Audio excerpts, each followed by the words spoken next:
very Harry Reid way of dealing with things. I'm not rooting for anybody except for my friend. I'm not going to pick any winners except for my friend or whatever. Let's move on. We're going to talk a little bit about climate change right now. And the way President talked about it down in Miami last week, or I should say in the Everglades, talking about that global warming is not a problem for another generation. It has serious implications for the way we live now. And that might be why one Florida congressman is taking a unique stance on the issue. Florida Congressman Carlos Curbelo is taking an unpopular stance, especially for a Republican, standing with the president that something must change and something must be done to change or combat climate change. That's what I'm trying to say. Does his opinion have any weight with the Republican Party since he's from Miami, or is this a freshman mistake? Joining us now to go in depth on this is Raul Mas. Raul, it's good to have you with us.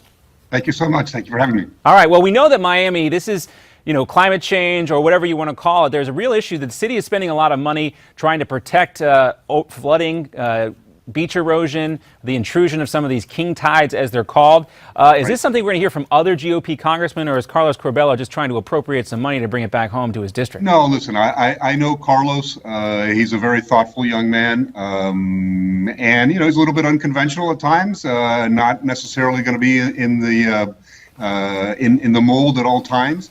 But he's a thoughtful individual, and as you can well imagine, look, the issue of the environment in Florida is something that is absolutely crucial to our economy. It's been that way for years and years, and absolutely, this issue of climate change is one that is being talked about more often, particularly in the South Florida area. If you looked at the Miami skyline recently, we have tons and tons and tons of humongous sort of condominium buildings being built right next to the ocean.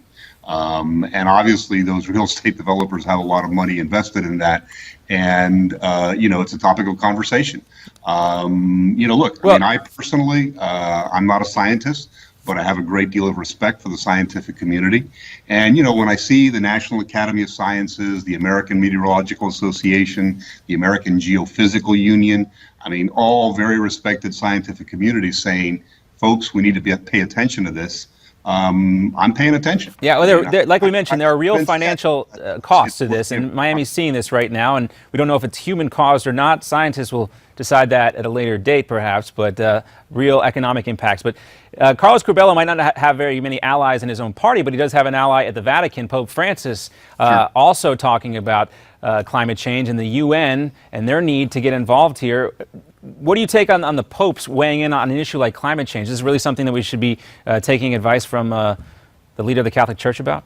Look, again, I think in that same commentary, he said that he wasn't a scientist himself, and I think that's important. Like, as you all mentioned, scientists are the ones that we need to sort of turn to for this information. Look, I think the biggest issue with the whole climate change debate is who's going to pay for it, you know? And I think one of the missing pieces of the puzzle here is that if you look at who is the biggest contributor these days to sort of carbon pollution, it's not the United States, it's China. China basically is emitting so it matters less what we do here unless we get some buy-in, although China has real problems with pollution, and they're trying to take some steps to finally try to curb that as well. But Raul Mas, good to get your take on this. Interesting comment there from Carlos Curbelo on climate change. Much more to come here on Newsmax Now. We're going to have a roundtable segment coming up, taking a look at some moves on the 2016 calendar. Got to talk about. John Bachman, Miranda Khan will be back with more right after this.